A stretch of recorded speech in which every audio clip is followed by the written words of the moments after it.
भागवत गीता अध्याय 2 आत्मा का ज्ञान। गीता के दूसरे अध्याय में 72 श्लोक हैं। भगवान श्री कृष्ण अर्जुन के रथ के सारथी बने हैं। रथ रणभूमि के मध्य खड़ा है। अपने सामने विपक्षी योद्धाओं में अपने प्रियजन को देखकर अर्जुन अत्यंत विचलित होकर युद्ध से अलग होने की इच्छा करते हैं। तब श्री कृष्ण उन्हें विभिन्न प्रकार से समझाते हैं। वे कहते हैं कि युद्ध भी एक कर्तव्य कर्म की भांति उनके सामने आया है। इससे भागना कायरता और अकर्मण्यता है। कल्याण चाहने वाले लोग प्रवृत्ति और निवृत्ति दोनों में अपने कल्याण का ही उद्देश्य रखते हैं। भगवान यह संदेश देते हैं कि आसन्न स्थिति से पलायन करना न तो कल्याणकारी होता है न स्वर्गदायी। इससे कीर्ति भी नहीं मिलती, बल्कि इससे मनुष्य का पतन हो जाता है और वह नरकगामी होता है। सबसे महत्वपूर्ण बात जो भगवान श्री कृष्ण समझाना चाहते हैं वह यह है कि धर्म और सच्चाई की स्थापना के लिए यदि हमें अपने सगे संबंधियों से भी भिड़ना पड़े, उनका विरोध करना पड़े, तो भी इसमें कोई बुराई नहीं है। यह कर्तव्य कर्म है और इससे डिगना कायरता एवं बुराई का साथ देना है। विद्यार्थियों को यह बात गांठ बांध लेनी चाहिए। मनुष्य जैसे पुराने कपड़ों को छोड़कर दूसरे नए कपड़े धारण कर लेता है, ऐसे ही आत्मा पुराने शरीर को छोड़कर दूसरे नए शरीर में चला जाता है। संजय ने धृतराष्ट्र को बताया कि निर्मल एवं निष्पाप मन वाले दुखी अर्जुन को श्री कृष्ण ने इस प्रकार समझाया। हे अर्जुन, तुम जिस मार्ग पर चलना चाहते हो यह आर्यों का मार्ग नहीं है। इससे तुम अपयश के भागी बनोगे। कायरता मत करो, मन की कमजोरी को त्याग कर युद्ध के लिए तैयार हो जाओ। अर्जुन ने कहा, भगवान, अपने पूज्य दादा भीष्म से, अपने ही महान गुरु द्रोणाचार्य से मैं कैसे लड़ूंगा? ऐसे अपने पूज्य जन को मारकर मैं कभी सुखी नहीं हो सकता। इसे मेरी दुर्बलता कहें या कायरता, मैं अपना संतुलन खो बैठा हूँ। मैं भ्रमित हूँ, आपका शिष्य हूँ, आपकी शरण में हूँ।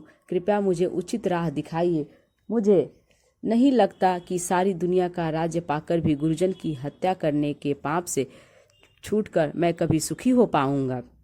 संजय ने धृतराष्ट्र को बताया कि ऐसा कहकर अर्जुन मौन हो गया।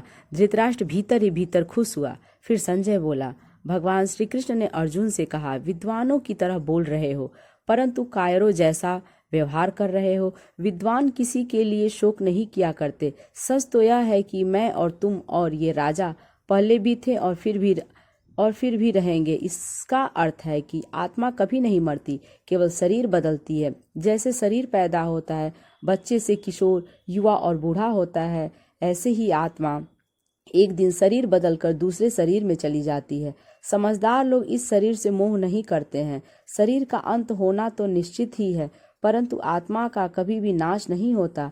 जो इस आत्मा को मारने वाला समझता है या मरा हुआ समझता है वह अज्ञानी है। वास्तव में आत्मा ना मारती है न मारी जाती है। वह कभी पैदा नहीं होती, कभी मरती भी नहीं।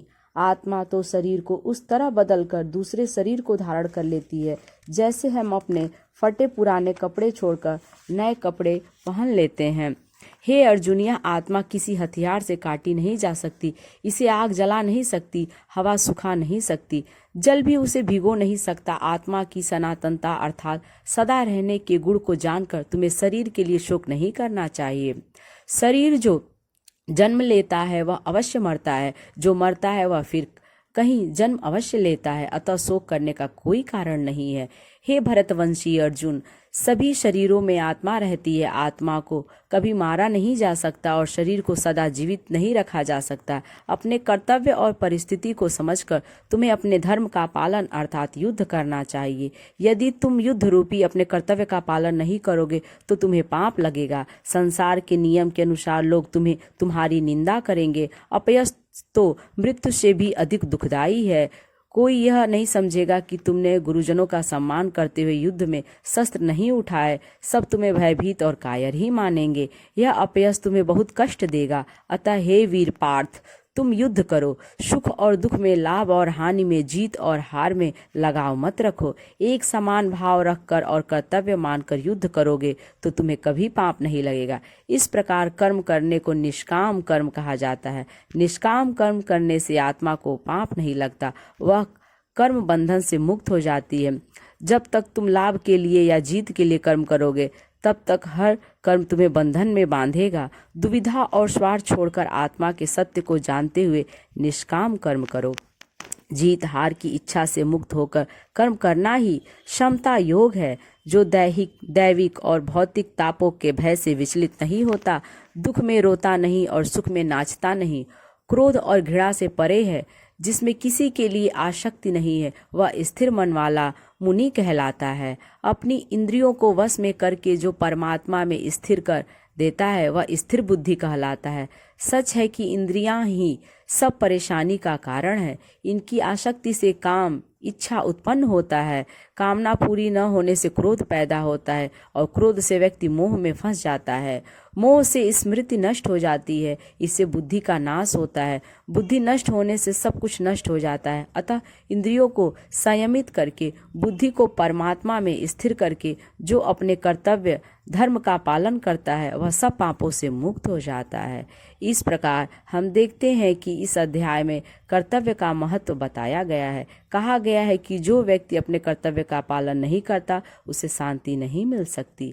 कर्तव्य पालन में दृढ़ता न रहने से अशांति उत्पन्न होती है। जो अशांत होता है हृदय में मची हलचल के कारण दुखी रहता है। बाहर से उसे कितने भी सुख मिल जाए वह सुखी नहीं हो सकता। यदि वीडियो अच्छी लगे तो लाइक करें और यदि मेरे चैनल पर नए हैं तो इसे सब्सक्राइब करें।